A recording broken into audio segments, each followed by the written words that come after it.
Well, Sue Turton joins me live now from Geneva. And Sue, I suppose the main message from Staffan de Mistura and the thing that he kept repeating and emphasising was just the importance of getting the two sides in the same room.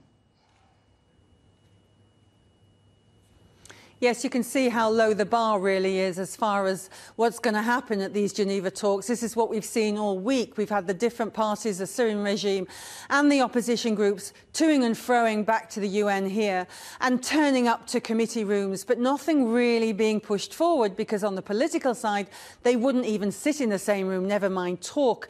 I asked Staffan de Mistura about the comments that Bashar Jafari, who is the envoy for the Syrians, about his comments when he left here earlier on today, and I'd said to him, will you consider direct talks? And he said he wouldn't even recognise the legitimacy of the opposition. Staffan de Mistura responded saying this is just posturing really, this is pre-talks, this is people setting out their stall, being difficult, but eventually the negotiations, he was hoping, would be able to begin with at least the parties in the same room by September when they will resume, of course, if both parties agree to turn up.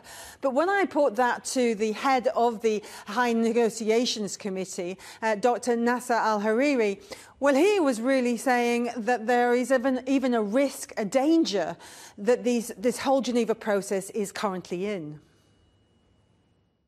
The political process is in danger because after all of these rounds, the regime, as I said, continue refusing, and the international community doesn't interfere, doesn't put enough pressure on the regime and its allies to engage in this negotiation. Now we are coming for a round of negotiation without a framework, without direct negotiation, without sharing or exchanging papers to reach for results. So now we come and return back without specific results. So really all the various parties involved here are looking now to the international community, because I think all of them separately are saying it's only from pressure from what they're calling the big players that any of these positions can change.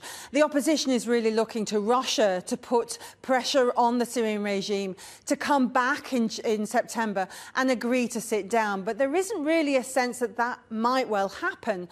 We know that the various groups that are organised at the moment, the Astana group that was happening between Russia, Iran and Turkey. We know that the Putin-Trump connection, if you like, with regards to the southwest of the country, not really seeing any efforts to push the Syrian regime into sitting down and talking. And then we've got now that President Trump and President Putin meeting in Paris and organising this contact group, but no real sense that there's going to be the voice heard of the opposition.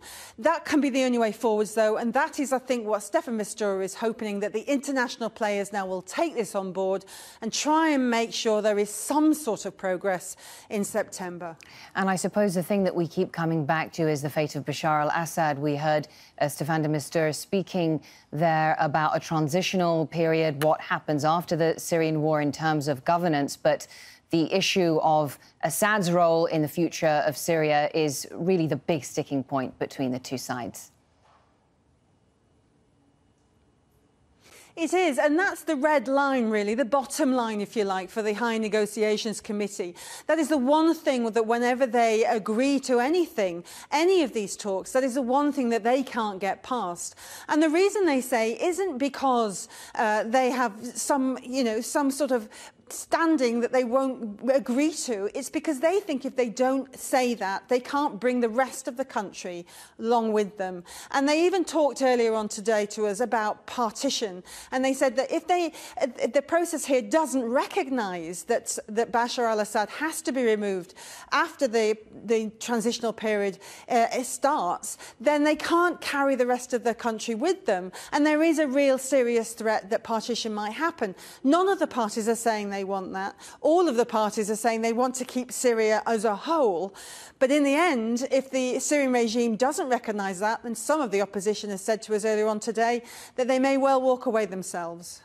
Thank you very much, Sue Turton, with all the latest on those Syria talks from Geneva.